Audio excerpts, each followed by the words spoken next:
فلا أقسم بمواقع النجوم وإنه لقسم لو تعلمون عظيم إنه لقرآن كريم في كتاب مكنون لا يمسه إلا المطهرون تنزيل من رب العالمين.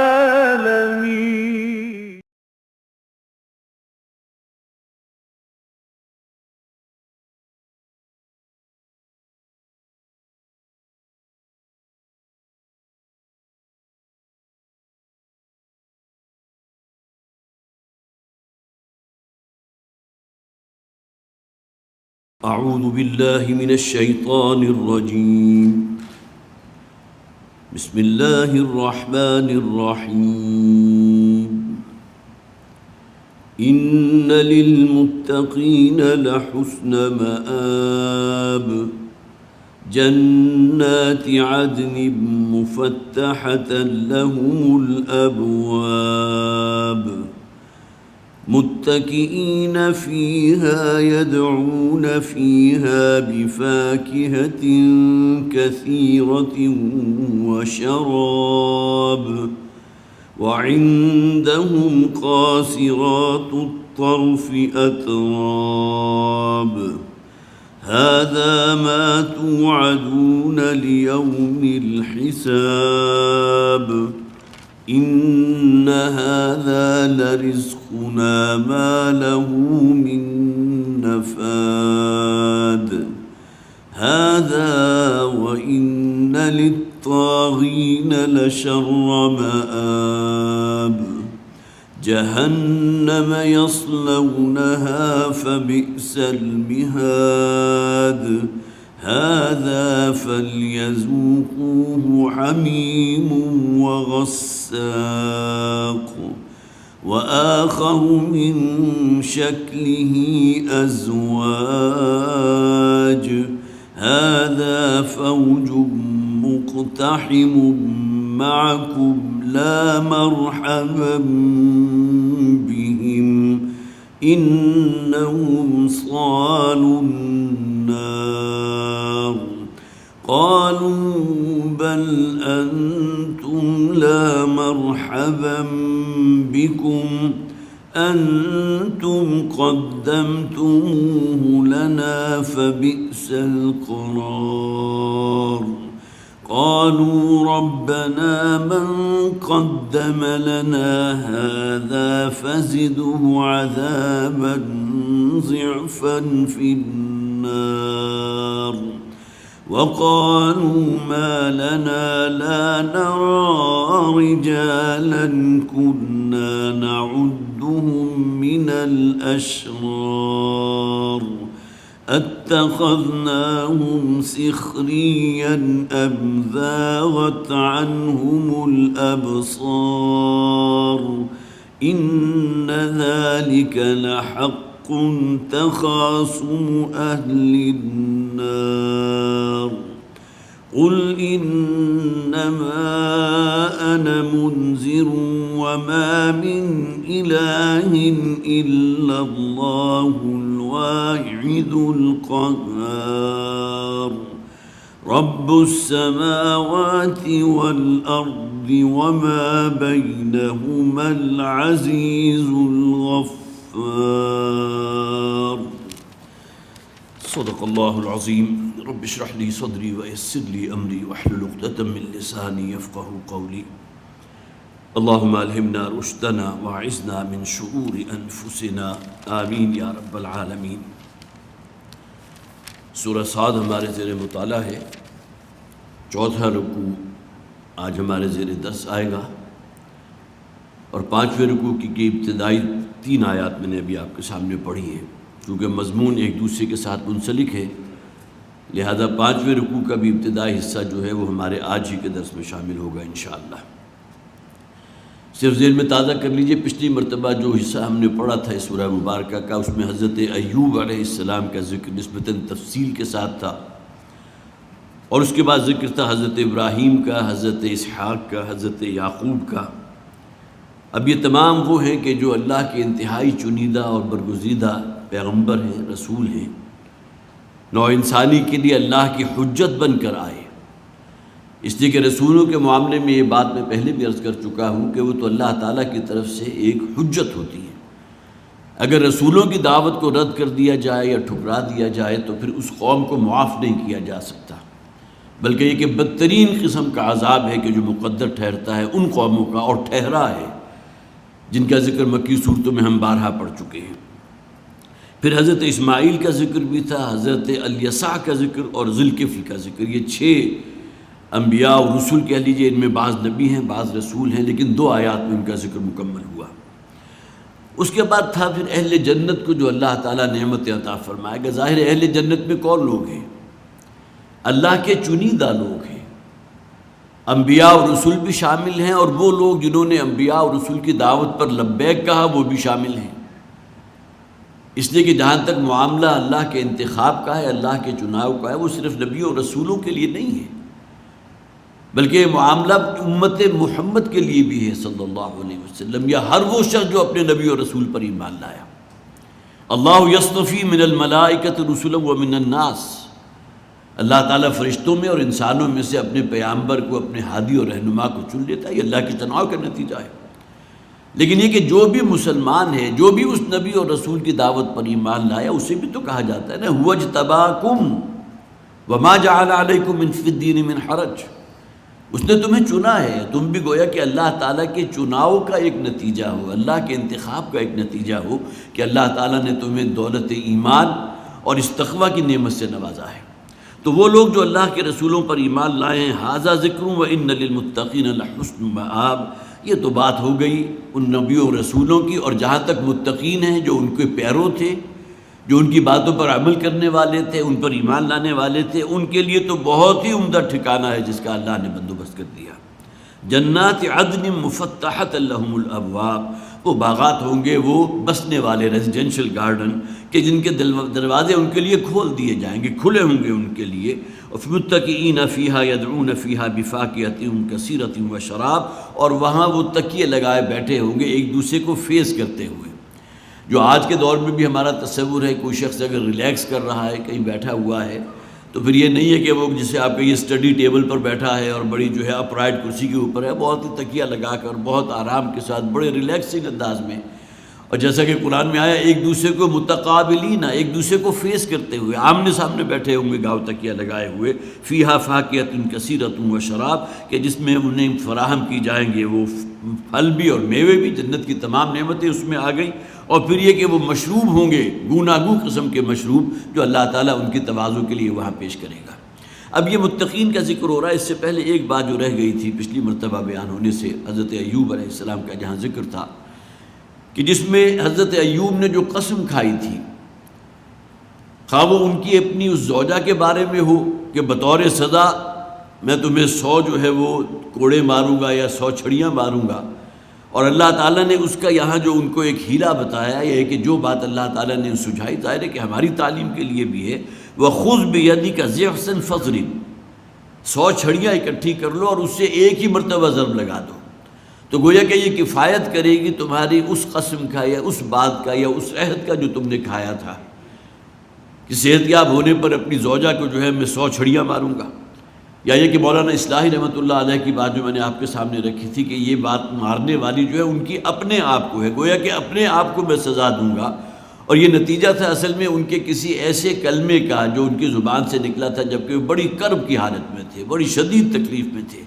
اور سال ہا سال بیت چکے تھے، ان کا پورا جسم جو ہے وہ آبلوں سے بھرا ہوا تھا اور بڑا کرب کا معاملہ تھا،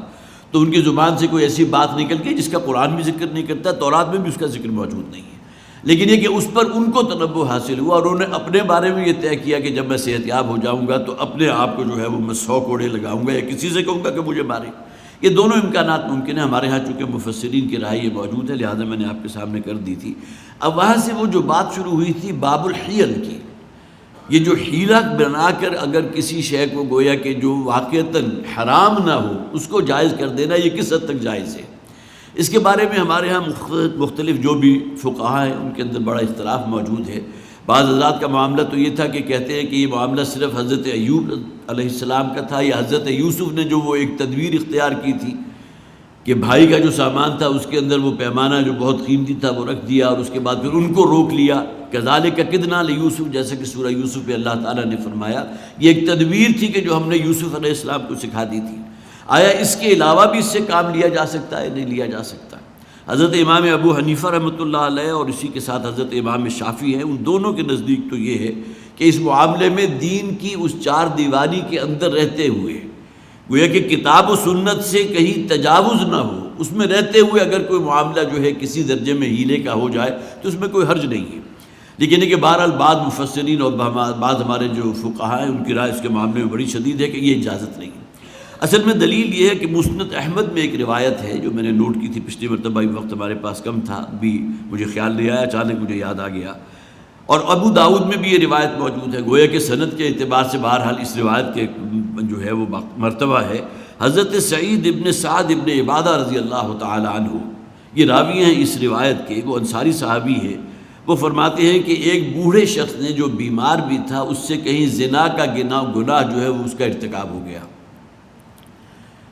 اس کے بارے میں فیصلہ کیا گیا، نبی اکرم صلی اللہ علیہ وسلم نے فیصلہ کیا کہ اس کو 100 کوڑے مارے جائیں. اب یہاں ایک اشکال پیدا ہوتا ہے، اس کا جواب ظاہر سیدھا دیا جا سکتا ہے کہ 100 کوڑوں کی سزا تو غیر شادی شدہ زانی کے لیے ہے، شادی شدہ زانی کے لیے تو رجم کی سزا ہے.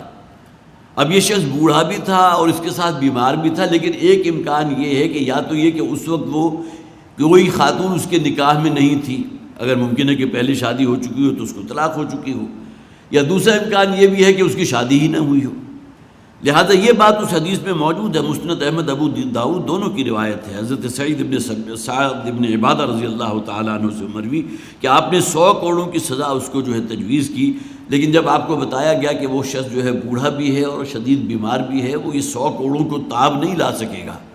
وہ 100 کی گنتی جو ہے مکمل ہونے سے پہلے ہی شاید اس کا انتقال ہو جائے. تو نبی اکرم صلی اللہ علیہ وسلم نے پھر حکم دیا کہ کھجور کی جو شاخیں ہوتی ہیں ان کے اوپر سے اس کے پتے جھاڑ کر جو درمیان میں ایک لمبی ڈنڈی رہ جاتی ہے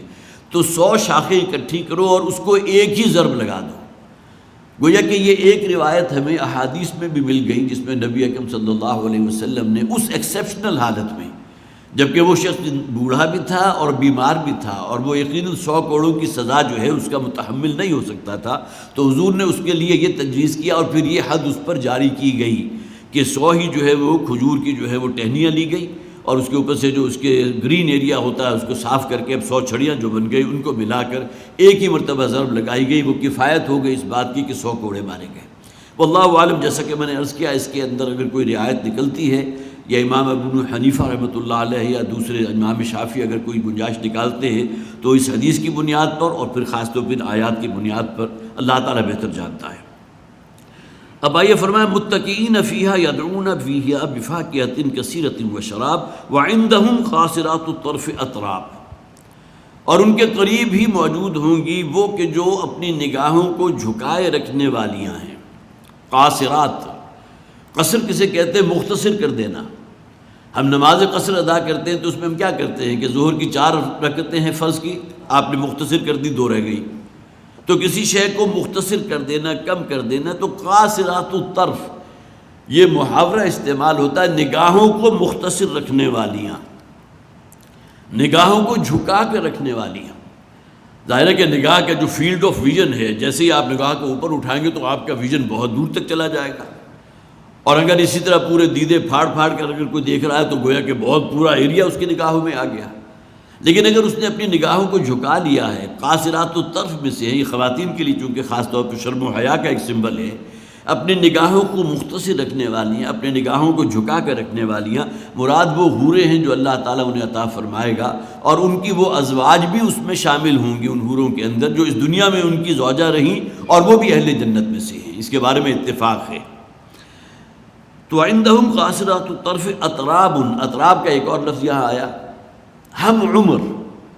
اب اس کے اندر ایک معاملہ جو ہے بڑی افادیت کا بھی ہے، جو ہم عمر ہوتی ہیں خواتین، اب اس میں دونوں امکانات موجود ہیں، یہ ہم عمر ہوں گی وہ ازواج، وہ حوریں جنت کی، یا جو ان کی زوجیت میں دی جائیں گی وہ آپس میں ہم عمر ہوں گی، یا یہ شوہر جو جنتی ہیں ان کی وہ بیوی وہ اپنے شوہر کے ہم عمر ہوگی، اس میں بھی اختلاف ہے، لیکن دونوں کے اعتبار سے گنجائش موجود ہے۔ ہم عمر ہونے کے حوالے سے بہرحال یہ ایک افادیت کا پہلو ہے، اگر وہ خواتین ہم عمر ہوں گی تو ان کے اندر کوئی، اگر عمر کے اندر تفاوت ہو تو جذبات و احساسات کے اندر بھی پھر بہت زمین و آسمان کا فرق واقع ہو جاتا ہے، لیکن اگر عمر یکساں ہے تو اس میں گویا کہ جذباتی ہم آہنگی بھی ہے، ایک دوسرے کے جذبات اور احساسات کو سمجھنا بھی ہے، اس کی رعایت کرنا بھی ہے، اور اگر شوہر اور بیوی کے لیے ہم عمر آ گیا تو اس کے اندر بھی یہی مناسبت موجود ہے۔ اگرچہ نبی اکرم صلی اللہ علیہ وسلم کی زندگی کو اگر آپ دیکھیں گے تو آپ کے ہاں تو دونوں انتہائیں موجود، جبکہ آپ پورے عالم شباب میں تھے، 25 برس عمر تھی نبی اکرم صلی اللہ علیہ وسلم کی، اور جس خاتون سے حضور نے شادی کی ان کی عمر کیا تھی؟ 40 برس کی، حضرت خدیجہ رضی اللہ تعالیٰ عنہ۔ اور اس کے بالکل برعکس معاملہ بھی ہوا کہ نبی اکرم صلی اللہ علیہ وسلم تقریباً ادھیڑ عمر ہو چکے تھے، اور حضرت عائشہ صدیقہ رضی اللہ تعالیٰ عنہ جو بالکل نو عمر تھی وہ آپ کے نکاح میں آئیں، تو جسے پول اپارٹ کہتے ہیں، یہ معاملہ نبی اکرم صلی اللہ علیہ وسلم کی ازدواجی زندگی میں بھی آپ کو نظر آتا ہے، لیکن یہ کہ قرآن حکیم میں صرف یہ مقام نہیں ہے بلکہ اور مقامات پر بھی ذکر ہے کہ اہل جنت کو جو حوریں دی جائیں گی، جو ان کی بیویاں جو ان کی زوجیت میں ہوں گی، وہ ان جنتیوں کے ہم عمر ہوں گی اور آپس میں بھی ہم عمر ہوں گی، واللہ اعلم، جو اللہ تعالیٰ بہتر جانتا ہے کہ ان میں دونوں سے کیا مراد ہے، اور دونوں کے لیے تعویل کی گنجائش موجود ہے۔ ھذا ما توعدون لیوم الحساب، یہ وہ شے ہے کہ جس کا تم سے وعدہ کیا گیا تھا، اور یہ آج حساب کتاب کا دن ہے، یہ ہم نے تمہیں عنایت کر دی۔ اب دیکھیں یہاں ذکر ہو گیا دو چیزوں کا، جو ہم سمجھتے ہیں کہ انسان کے اندر جو سب سے پورٹنٹ جبلتیں ہیں، ایک اس کا پیٹ ہے جو کھانے کو مانگتا ہے، اور اس کا سب سے بڑا سنبل ہماری یہ زبان، اس کے چٹخارے۔ اس دنیا میں تو اس چٹخاروں کی وجہ سے انسان جو اپنے آپ کو تباہ کر بیٹھتا ہے، لیکن آخرت میں جو چیزیں بھی ہوں، جسے آپ کام و دہن کہتے ہیں، انسان کی لذت کے لیے کھانے پینے کی جو چیزیں ہیں ان کا ذکر بھی قرآن میں جگہ جگہ موجود، وَلَحْمِ طَيْرٍ مِّمَّا يَشْتَهُونَ، پرندوں کا گوشت جو تمہیں بڑا مرغوب ہے، اسی طرح پھر جو ہے وہ تمام پھل اور تمام میوے جو ہیں ان کی بھی ذکر قرآن حکیم میں موجود ہے۔ اور دوسرا پورٹنٹ ترین جذبہ انسان کے اندر شہوت کا ہے، یہاں اس آیت کے اندر گویا کہ دونوں اعتبارات سے اس کو جو ہے لے لیا گیا کہ فیہا یدعون بکل فاکہۃ کثیرۃ وشراب، ہر نوع کا کھانے پینے کا سامان بھی ان کے لیے فراہم ہوگی، اور پھر اس کے ساتھ جو ہے جو مشروب ہوں گے وہ بھی فراہم کیے جائیں گے، اور اس کے ساتھ ان کے جو ایک شہوت کا جذبہ ہے اس کی تسکین کے لیے بھی وہاں بھرپور اہتمام موجود ہوگا۔ اور یہ بات سمجھ میں آتی ہے کہ جو بندہ مومن اس دنیا میں رہتے ہوئے اپنے اوپر پابندیاں لگاتا ہے، اپنے آپ کو کنٹرول کیے رکھتا ہے، حالانکہ یہ دونوں جذبات بہت منہ زور جذبات ہیں، لیکن صرف خدا خوفی کی وجہ سے اگر اپنے آپ کو کنٹرول کرتا ہے تو اللہ تعالیٰ پھر آخرت میں اس کو جو ہے بھرپور اس کی تسکین کا اہتمام فرمائے گا۔ اور یہاں بھی آپ دیکھ لیجئے کہ دونوں جذبات کی جو ہے نمائندگی پوری طرح کر دی گئی۔ ھذا ما توعدون لیوم الحساب، یہ ہے کہ جس کا تم سے وعدہ کیا گیا تھا آج حساب کتاب کے دن، گویا کہ آپ وعدہ اللہ تعالیٰ جو ہے پورا کر دیا۔ وَإِنَّ هَذَا لَرِزْقُنَا مَا لَهُ مِن نَفَادٍ، اور یہ ہے وہ روزی جو ہماری طرف سے فراہم کر دی گئی ہے، جس میں اب کہیں کوئی اینڈ نہیں ہے، اس میں کہیں کوئی کمی واقع نہیں ہوگی۔ دیکھیے اگر کمی واقع نہ بھی ہو تو ایک ہی طرح کی غذا کھاتے کھاتے انسان جو ہے وہ اکتا جاتا ہے۔ اس کا تجربہ آپ میں سے بھی بہت سے حضرات کو ہوا ہوگا، کبھی آپ عمرے کے لیے یا حج کے لیے گئے ہو، 5 اسٹار ہوٹل میں آپ نے بندوبست کیا ہو، تو پہلے 2-1 دن جو آپ کو وہاں بریک فاسٹ یا جو ڈنر دیا جاتا ہے اس میں تو ایک لذت ہے، بڑی اٹریکشن بھی ہے، آپ سمجھتے ہیں کہ کیا عمدہ چیزیں ہیں، آج تک تو ہم نے یہ چیزیں کھائی نہیں تھی، دیکھی نہیں تھی، لیکن تیسرے چوتھے دن باقاعدہ آپ کے اوپر بوریت پیدا ہو جاتی ہے، کیا یہ ایک ہی طرح کی چیزیں دیکھ دیکھ کر، حالانکہ پہلے دن آپ نے ان کو بڑا اپریشیٹ کیا تھا۔ جنت کی نعمتوں کے بارے میں یہ معاملہ نہیں ہے کہ اس کے اوپر کوئی بوسیدگی طاری ہو، یا انسان کی طبیعت کے اندر کوئی اکتاہٹ پیدا ہو جائے، یا کسی درجے میں انسان چاہے کہ اب ان کی ضرورت نہیں ہے، جیسے کہ سورہ فرقان کے آخر میں فرمایا گیا حسنت مستقرا و مقاما، جنت کی جو نعمتیں ہیں وہ بہت ہی اپنے اندر جو بھی رعنائیاں رکھتی ہیں، جو بھی اس کے اندر خیر اور خوبی ہے وہ مستقر اور مقام دونوں کے اعتبار سے، کوئی شخص تھوڑی دیر کے لیے جنت میں گیا یا ہمیشہ کی زندگی اسے جنت میں گزارنی ہے تو اس کی وجہ سے اس کے اندر کوئی ان نعمتوں سے استفادے کے ضمن میں کسی قسم کی کوئی اکتاہٹ یا بوریت نہیں ہوگی۔ اس دنیا میں وہ نعمتیں اگر ہمیں حاصل ہو جائیں تو چند ہی دنوں کے اندر ہم اکتا جاتے ہیں۔ بہترین سے بہترین گھر اگر آپ نے اپنے لیے تعمیر کر لیا، لیکن یہ کہ چند ہی مہینوں کے بعد یا چند سالوں کے بعد آپ محسوس کریں گے کہ کوئی اس کے اندر کوئی آپ کے لیے رہنائی ہے ہی نہیں، وہ بالکل ایک روٹین بن جاتا ہے۔ تو جنت کی نعمتیں وہ ہیں کہ جن میں کہیں کوئی دلچسپی میں بھی انسان کی کوئی کمی نہیں ہوگی، نہ اپنے اندر کسی قسم کی وہ اکتاہٹ محسوس کرے گا۔ ہذا یہ معاملہ تو ہو گیا اہل جنت کے لیے۔ وَإِنَّ لِلطَّاغِينَ لَشَرَّ مَآبٍ، اور یقیناً وہ جو باغی اور سرکش ہے، طاغی، اللہ کی بغاوت کرنے والے، جانتے بوجھتے اللہ کی نافرمانی کرنے والے، اللہ کی سرکشی اختیار کرنے والے، لَشَرَّ مَآبٍ، ان کا تو بہت ہی برا ٹھکانہ ہوگا۔ اہل جنت کے لیے کیا ہم نے پڑھا تھا؟ ان للمتقین لحسن مآب۔ دیکھیے بالکل وہی انداز ہے کہ متقین کے لیے بہترین ٹھکانہ ہے،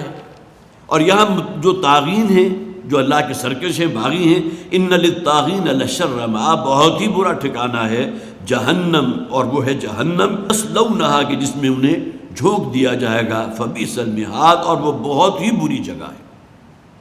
مہد اصل میں عام طور پر بچھونوں کو کہتے ہیں، کوئی بستر استراحت ہے جہاں انسان اپنا جو ہے کوئی سب کمر سیدھی کر لے گا، کوئی ریلیکس کرے گا، لیکن قرآن حکیم میں کہیں الفاظ کے اندر ایک طنز کا پہلو بھی ہے کہ ان کو جو بچھونے فراہم کیے جائیں گے وہ آگ کے ہوں گے، اور جو لحاف اپنے اوپر اوڑھیں گے وہ بھی آگ کے ہوں گے۔ تو یہاں بھی فرمایا کہ فبئس المہاد، وہ بہت ہی بری جگہ ہوگی آرام کرنے کے اعتبار سے۔ آرام گاہ تو ہے، جس طرح آپ جب گزرتے ہیں قبرستان کے قریب سے تو آخری آرام گاہ، وہ کہنے کو تو آرام گاہ ہے، لیکن وہ شخص جو اس آرام گاہ میں موجود ہے اس کے ساتھ کیا بیتا ہے یا کیا بیت رہی ہے اس کا اندازہ تو نہ آپ کو ہے نہ مجھے ہے۔ لیکن ہم اپنے اعتبار سے اپنے آپ کو تسلی دینے کے لیے کہہ لیجئے کہ یہ سمجھتے ہیں کہ وہ آرام گاہ ہے۔ یہی معاملہ جہنم کا بھی ہے، فبئس المہاد، وہ آرام گاہ تو ہے، یہاں ترجمہ بھی آرام گاہ کیا گیا ہے، لیکن بہت ہی بری آرام گاہ ہے۔ یہاں طاغین کا جو لفظ آیا، دیکھیے اگلی آیات کے اندر آ جائے گا، وہ لوگ کہ جو ان سرکشوں کے پیروکار تھے۔ یہ دو گروہ بالکل الگ ہوں گے۔ ایک وہ ہوں گے کہ جو اس دنیا میں جسے آپ کہیے کہ پیشوا ہیں، ان کے آگے آگے چلنے والے ہیں، انہیں اپنے ساتھ چمٹائے رکھنے والے ہیں، وہ ان کے لیڈر ہیں، جس کے سمبل ہے ابو جہل ہے، ابو لہب ہے، اسی طرح عتبہ ہے، یہ بڑے بڑے جو قبیلے کے جو سردار تھے، یہ گویا کہ اپنے پیچھے فالوورز کی ایک پوری جماعت رکھتے ہیں۔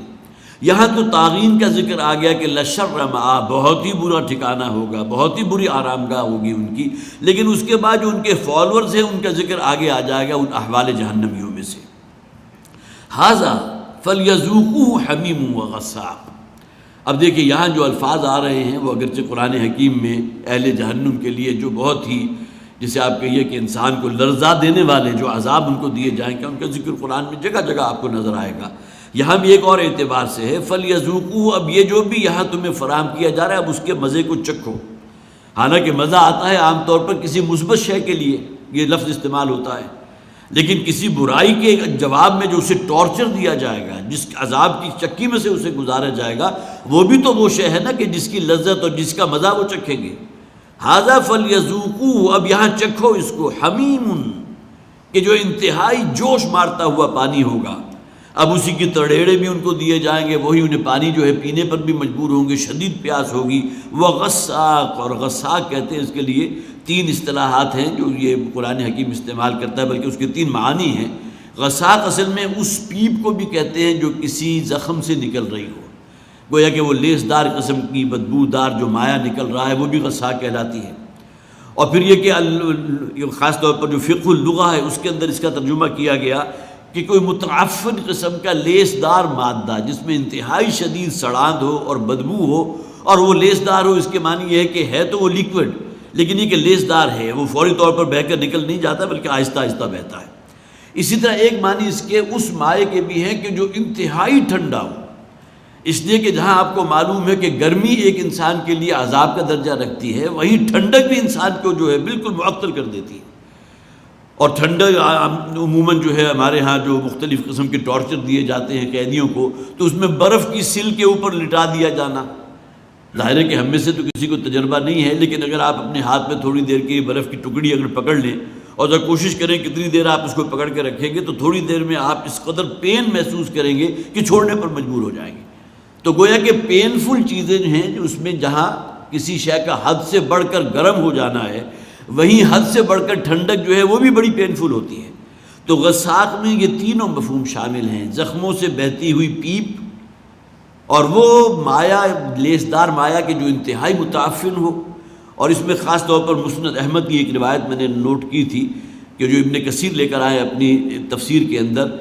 کہ نبی اکرم صلی اللہ علیہ وسلم نے ارشاد فرمایا کہ اگر غساق جس کا یہاں ذکر کیا گیا، اس کا صرف ایک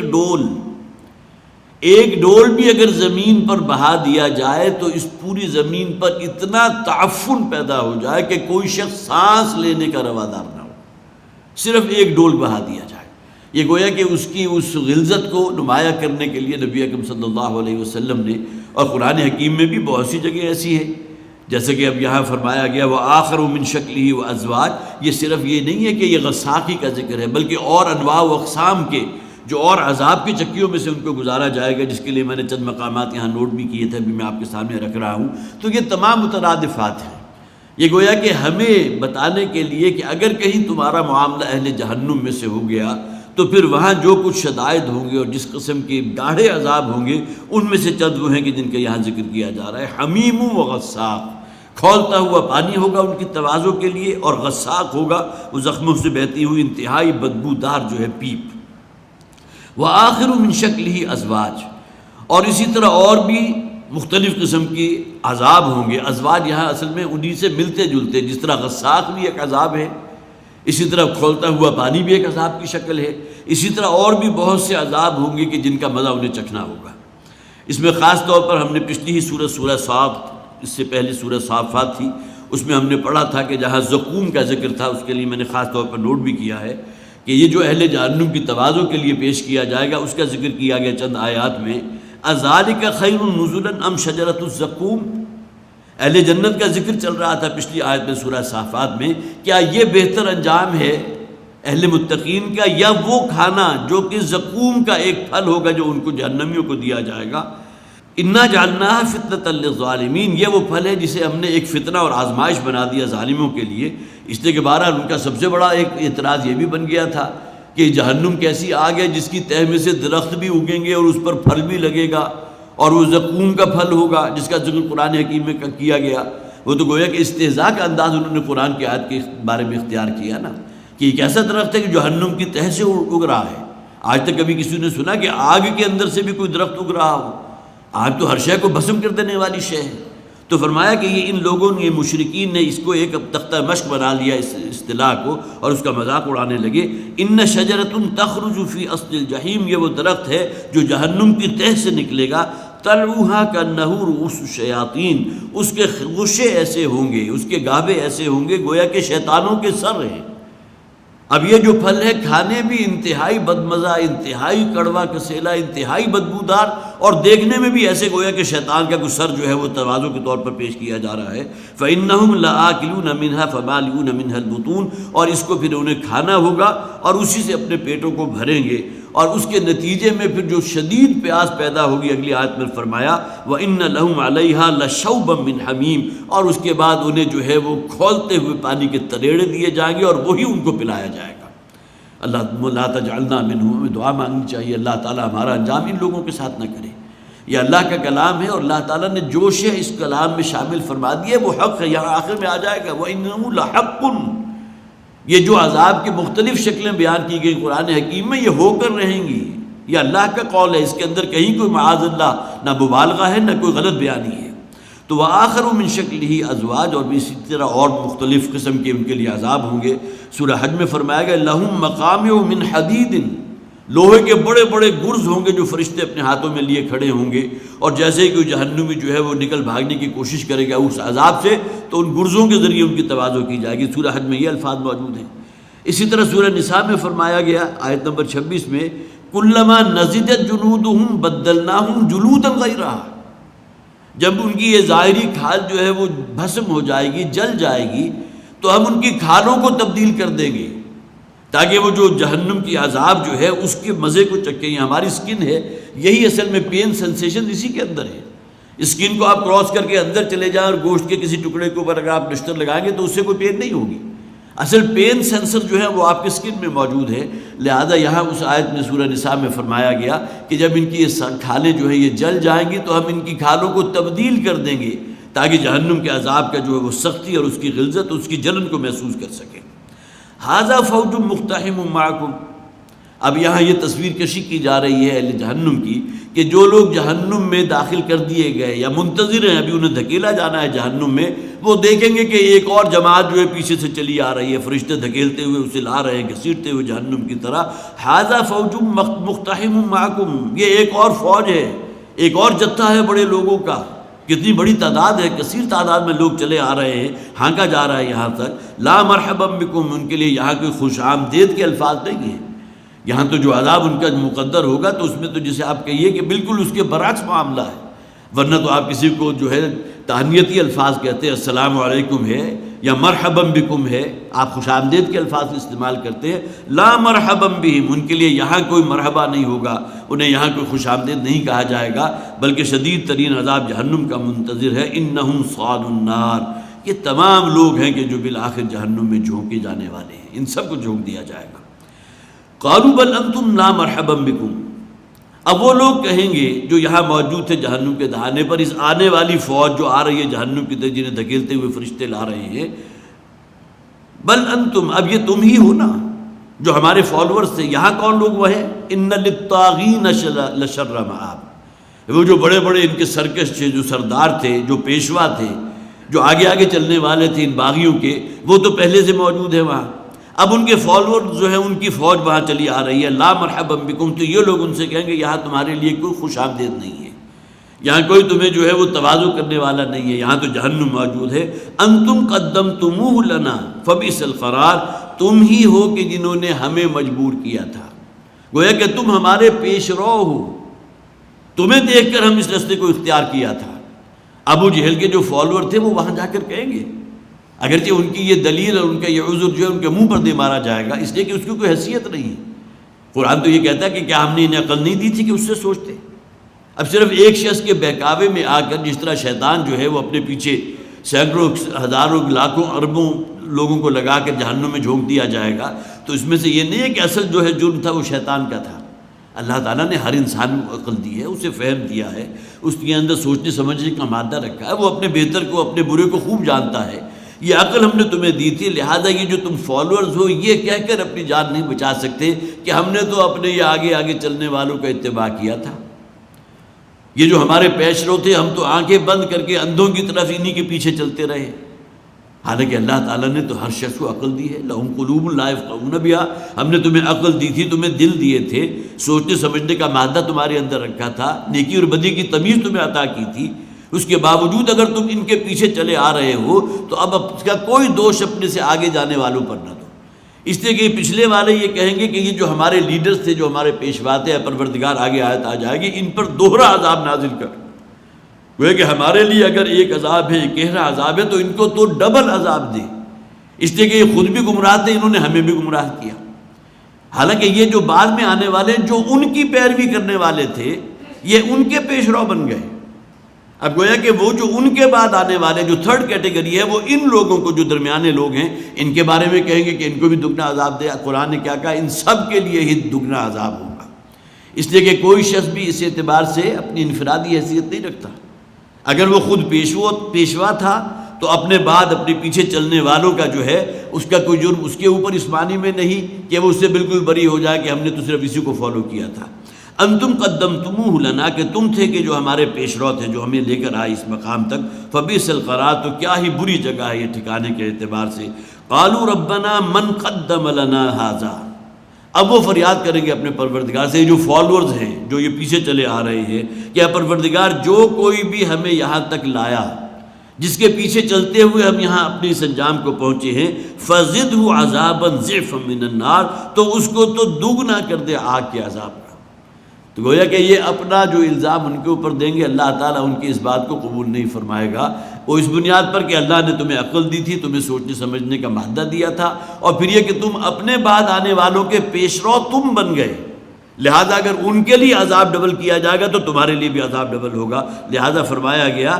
فزدہ عذابا ضعفا فی النار. ایک اور جگہ قرآن میں فرمایا سب کے لیے ہی عذاب کو ڈبل کر دیا جائے گا. وقالوا ما لنا لا نرى رجالا كنا نعدهم من الاشرار. اور یہ لوگ کہیں گے ایک دوسرے سے. اب یہ اہل جہنمیوں کا یہاں ان آیات کو پڑھتے ہوئے کچھ انسان جو ہے وہ تصویر لفظی چونکہ یہاں موجود ہے کہ محسوس کرتا ہے آپس میں چیمہ گوئیاں کریں گے کہ دنیا میں جن لوگوں کو ہم بڑا شریر کہا کرتے تھے، جنہیں سمجھتے تھے کہ بس کی گانٹھ تو یہ ہے، انہوں نے ہمارے معاشرے کو تلپٹ کر دیا، آبائی دین کو خیر بات کہا جو ہمارا دین تھا بت پرستی والا، اور ایک نیا دین ایجاد کر لیا. تو ہم تو ان کو دنیا میں بڑا اشرار سمجھتے تھے، بڑے شریر لوگ سمجھتے تھے. تو وہاں ایک دوسرے سے وہ جو ہے سوال کریں گے، پوچھیں گے ایک دوسرے سے کہ کیا معاملہ ہے. ما لنا لا نرى رجالا، ہم نہیں دیکھ رہے ان افراد کو، ان مردوں کو، كنا نعدهم من الاشرار، کہ جن کو ہم گنا کرتے تھے، نعدهم جن کو ہم شمار کیا کرتے تھے، جنہیں ہم گنا کرتے تھے، من الاشرار شریر لوگوں میں سے. گویا کہ ہماری نگاہ میں اس دنیا میں جب ہم وہاں موجود تھے، اب اگر اہل مکہ کو اگر آپ اپنے سامنے رکھیں تو وہاں موجود رہنے والوں میں کون ہوں گے؟ یہی جو مشرکین کے سردار بھی تھے اور ان کے فالورز بھی تھے. اور جن لوگوں کو تنگ کیا جا رہا تھا جو ان کے نزدیک اشرار تھے وہ کون تھے؟ وہ بلال بھی تھے، سہیب بھی تھے، خباب بھی تھے، عمار بھی تھے، یاسر بھی تھے. اب یہ تو اس طبقے کا نام ہے نا جسے ہم معاشرے کا نچلا طبقہ کہتے ہیں. اور اوپر کے طبقے میں دیکھیں تو جو ایلیٹ کلاس ہو سکتی ہے، ابو بکر بھی ان میں شامل ہیں رضی اللہ تعالیٰ عنہ، حضرت عثمان ابن عفان رضی اللہ تعالیٰ عنہ وہ ان میں بھی شامل ہیں. ان لوگوں کے نزدیک وہ اشرار تھے جو گویا کہ اس شر کی یا اس برائی کی جڑ تھے. حضرت عمر جو نکلے تھے اپنے ہاتھ میں تلوار ننگی سوت کر کے نبی اکرم صلی اللہ علیہ وسلم کو جو ہے وہ میں شہید اور قتل کرنے کے ارادے سے نکلا. تو وہ کی اصل بنیاد کیا تھی کہ ان کی وجہ سے ہمارا جو ایک بڑا جسے آپ کہیے کہ مستحکم معاشرہ تھا وہ منتشر ہو گیا. شوہر بیوی سے جدا ہو گیا، بھائی بھائی سے جدا ہو گیا، باپ بیٹے سے جدا ہو گیا. اس لیے کہ یہ جدائی کی فصیل جو ہے وہ ایمان اور اسلام ہے. ایک شخص دائرہ اسلام میں، ایک دائرہ کفر میں ہے. تو اس حوالے سے گویا کہ اب ان کے اندر جو تفریق پیدا ہو گئی تھی تو یہ جرم تھا ان لوگوں کا. اور سب سے بڑے مجرم محمد رسول اللہ صلی اللہ علیہ وسلم ان لوگوں کے نزدیک، کہ جنہوں نے ہماری جو ہے وہ شیرازہ بندی جو تھی اس کو بالکل منتشر کر کے رکھ دیا.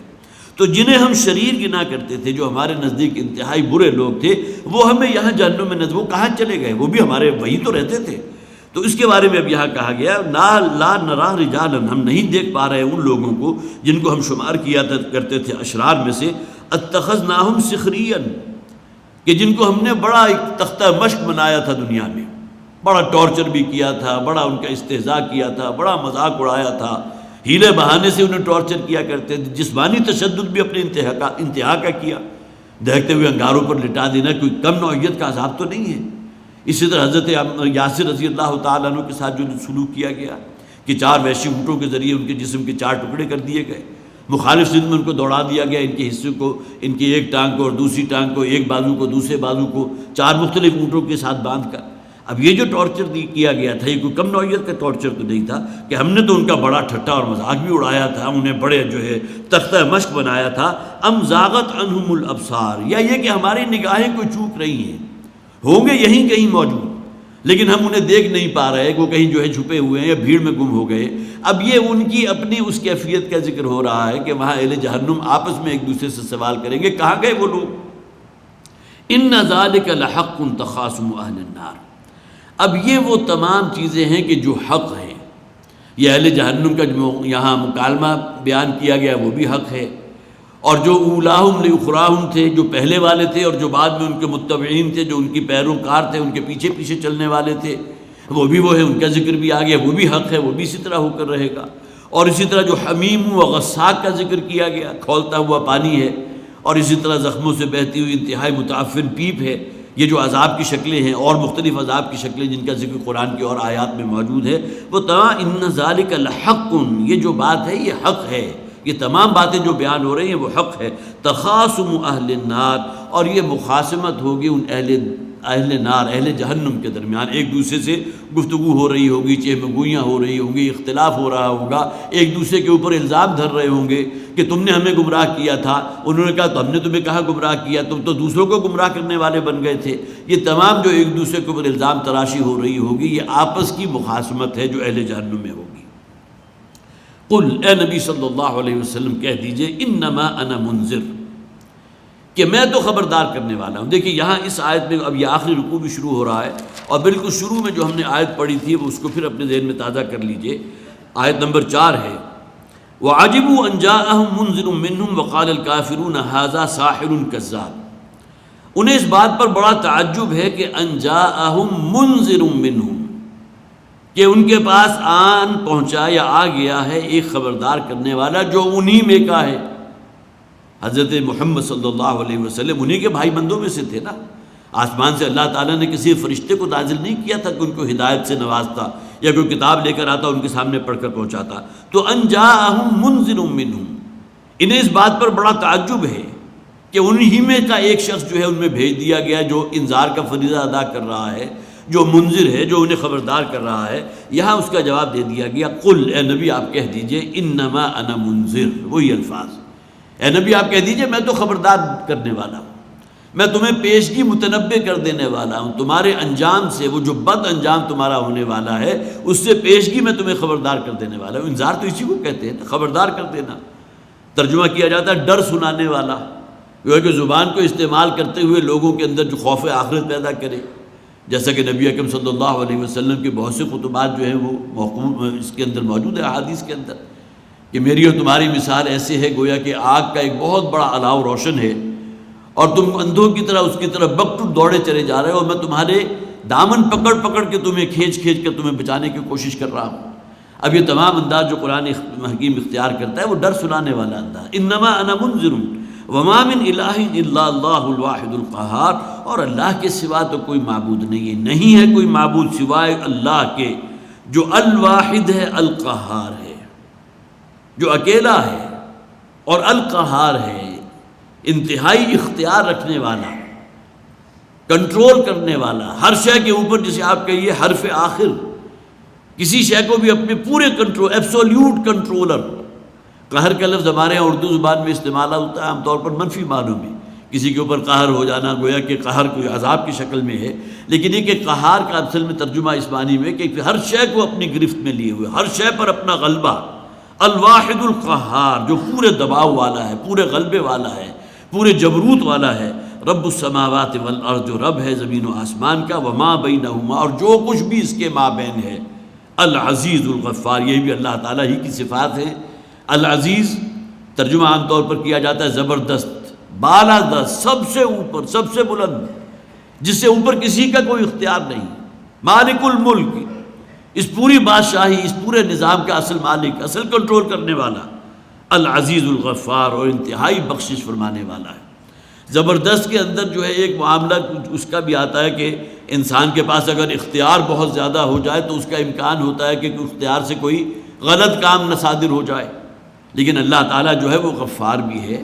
وہ رحمت فرمانے والا بھی ہے، وہ انتہائی رحیم بھی ہے، معاف فرمانے والا بھی ہے، تمہاری غلطیوں، تمہاری لغزشوں، تمہاری خطاؤں سے درگزر فرمانے والا بھی ہے۔ قل هو نبأ عظیم، اے نبی ان سے کہہ دیجئے یہ ایک بہت بڑی خبر ہے۔ خبر کیا؟ محمد رسول اللہ صلی اللہ علیہ وسلم کی آمد، اس لیے کہ اس معاشرے کے اندر تو ایک دفعہ ہلچل پیدا ہو گئی نا،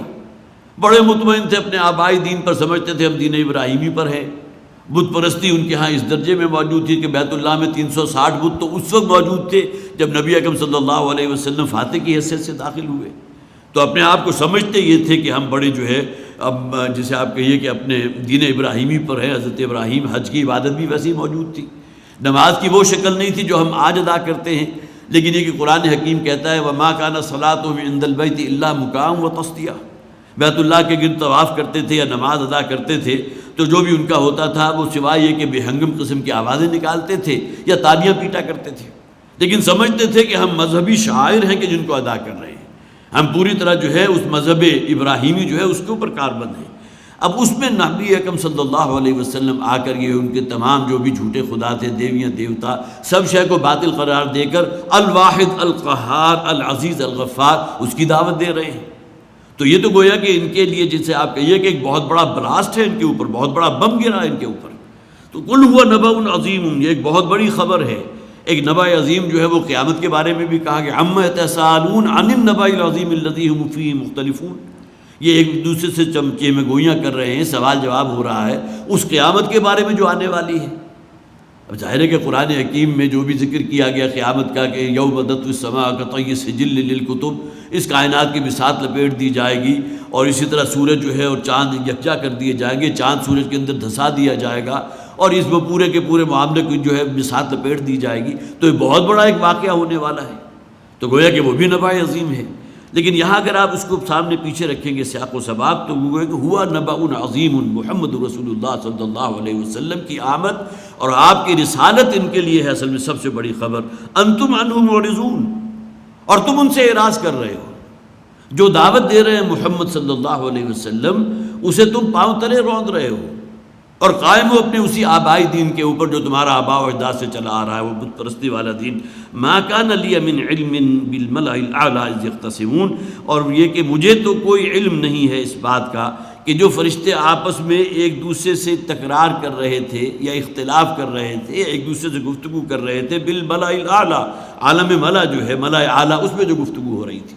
اس کے بارے میں بہرحال چند رائے موجود ہیں۔ ایک رائے یہ بھی ہے کہ اللہ تعالیٰ نے جب ارادہ کیا، سورہ بقرہ میں ہم نے وہ آیت پڑھ بھی لی تھی، انی جاعل فی الارض خلیفہ، کہ میں اس زمین میں ایک خلیفہ، ایک نائب بنانے والا ہوں، تو فرشتوں نے اعتراض نہیں کیا، اپنی ایک رائے دی تھی۔ اتجعل فیہا من یفسد فیہا ویسفک الدماء،